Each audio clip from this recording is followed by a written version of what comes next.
Salut la team, l'épisode 4 de House of the Dragon plonge plus profondément dans le lien entre le rêve d'Aegon et la prophétie du prince qui fut promis de Game of Thrones, et on en parle dès maintenant dans cette vidéo, et n'oubliez pas de commenter et de liker, let's go.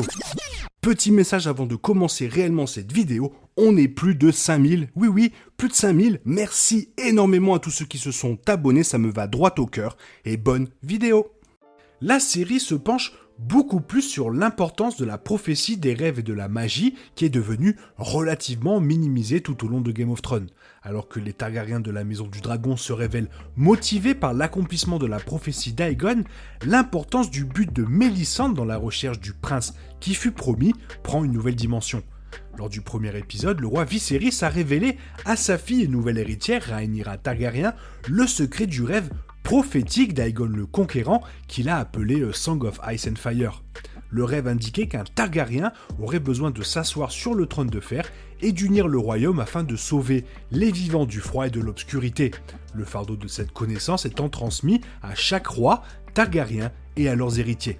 Considérant que Game of Thrones s'est terminé avec les descendants des Targaryens, Jon Snow et Daenerys devenant roi du Nord et reine de Westeros, avant d'unir les vivants pour vaincre les marcheurs blancs, la prophétie de House of the Dragon s'est en effet réalisée plusieurs siècles plus tard. Alors que Viserys se rend compte que le scandale sexuel de Rhaenyra avec Daemon met la perception en tant qu'héritière en danger, il lui en révèle davantage sur l'importance de la prophétie d'Aegon.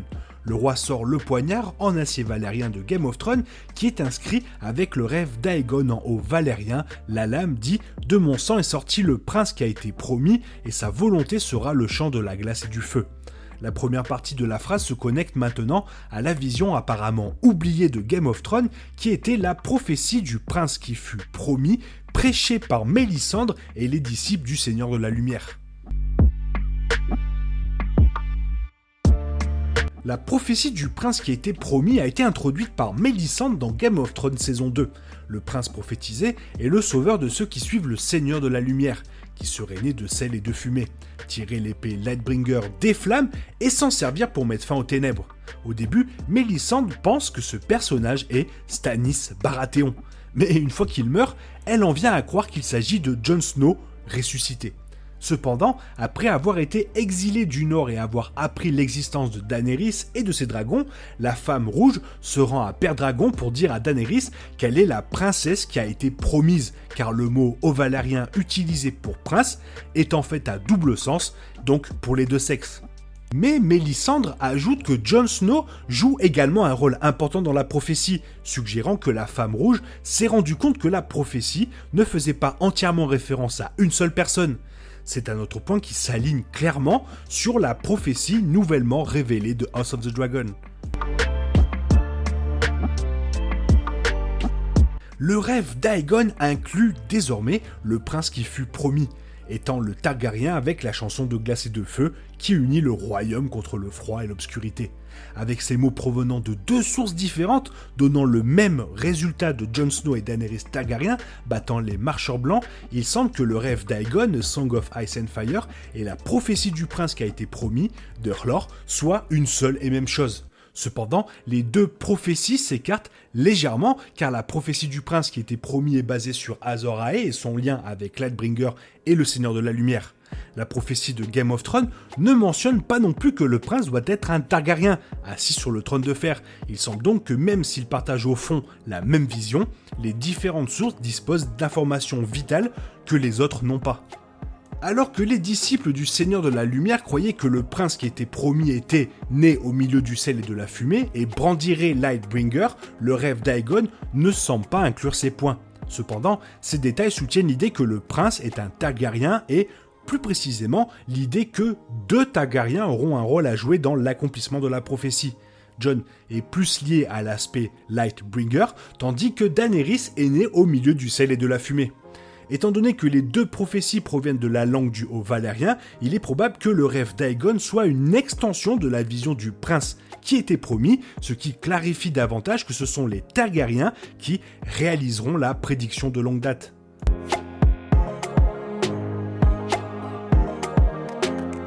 Bien que le personnage ne soit pas nommé dans la série Game of Thrones, Azor est souvent associé à la prophétie du prince promis dans les livres. Mélisandre utilise les deux noms de manière interchangeable car il était une figure légendaire pour les adeptes de R'hllor qui brandissait l'épée flamboyante Lightbringer et aurait été celui qui a mis fin à la longue nuit. La prophétie disait qu'Azor renaîtrait à nouveau en un champion envoyé par le Seigneur de la Lumière, ce qui se produirait après un long été lorsqu'un mal froid s'abattrait sur l'humanité. La légende d'Azor est donc une autre couche de la prophétie du prince qui était promis, bien que tous ne soutiennent pas l'idée d'Azor en soi. Sa réincarnation prophétisée s'inscrit dans le fait d'être celui qui est destiné à arrêter les marcheurs blancs. La légende d'Azor correspond bien au rêve d'Aegon le Conquérant et au prince qui a été promis en termes d'armes utilisées pour mettre fin aux ténèbres. Alors que Lightbringer était censé être une épée, cette partie de la prophétie s'est peut-être trompée, car l'arme utilisée pour tuer le roi de la nuit était vraiment le poignard Targaryen le Catspaw. Depuis que l'épisode 4 révèle qu'Aegon le Conquérant avait le rêve Song of Ice and Fire inscrit sur leur poignard ancestral, il a peut-être cru que cette lame était Lightbringer, ou du moins la version de sa propre vision de l'arme qui détruira la menace maléfique. Viserys révèle que les pyromanciens avaient utilisé le feu pour placer la prophétie sur le poignard en acier valérien. Viserys et Rhaenyra plaçant la dague dans le feu pour pouvoir la lire. Revisiter la prophétie du prince promis de Game of Thrones aide à recontextualiser la série mère tout en soulignant l'importance du destin dans cet univers.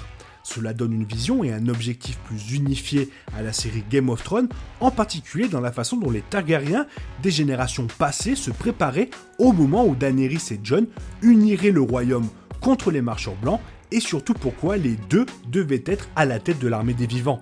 On pensait que Jon Snow était le prince qui était promis à la fin de Game of Thrones, donc le rêve d'Aegon montre beaucoup plus clairement que c'était le cas, mais ajoute une autre couche dans la mesure où la reine Daenerys Targaryen faisait également partie intégrante de la prophétie.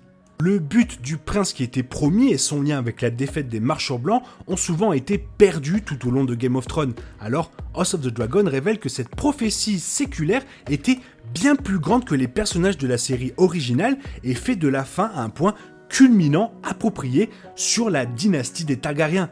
Alors que la prophétie a fini par avoir peu de poids dans l'histoire de Game of Thrones, finalement, cette prophétie, Song of Ice and Fire, d'Aegon signifie tout dans House of the Dragon.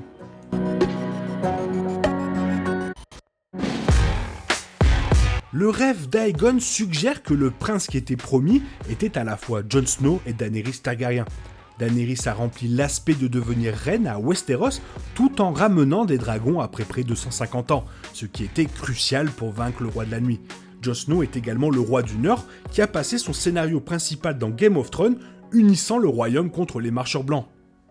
Un combat que Daenerys n'aurait pas rejoint avec impatience si Jon ne l'avait pas convaincu de cette menace. La prophétie du prince qui était promis est devenue quelque peu confuse quand Arya est devenue celle qui a tué le roi de la nuit avec le poignard plutôt que Jon ou Daenerys. Mais il y avait une interprétation de la prophétie qui suggérait que le dragon avait 3 têtes. Cela suggérait que Jon, Daenerys et Arya sont les 3 dragons. Mais Arya n'est pas une Targaryen comme les 2 autres. Après la défaite du roi de la nuit, Mélisandre a enlevé son collier et est décédée en tant que femme centenaire, sans jamais confirmer quel personnage était le prince qui a été promis dans Game of Thrones. L'accomplissement incomplet de la prophétie donnait l'impression que Game of Thrones avait oublié l'importance du prince qui était promis dans la tradition. Mais le rêve de House of the Dragon, Song of Ice and Fire, confirme apparemment quels personnages correspondent finalement à la description. Alors que Game of Thrones nommait Jon le prince qui était promis, House of the Dragon donne beaucoup plus de poids au fait que Daenerys partage maintenant le titre. Née au milieu de la fumée et du sel, utilisant le dernier dragon fougueux Drogon comme arme et unissant le royaume contre le froid et l'obscurité, Daenerys Targaryen est tout autant un concurrent, une concurrente que Jon. Game of Thrones n'a peut-être pas donné de réponse claire, mais l'accent mis par House of the Dragon sur le rêve d'Aegon indique que le mystère est enfin résolu.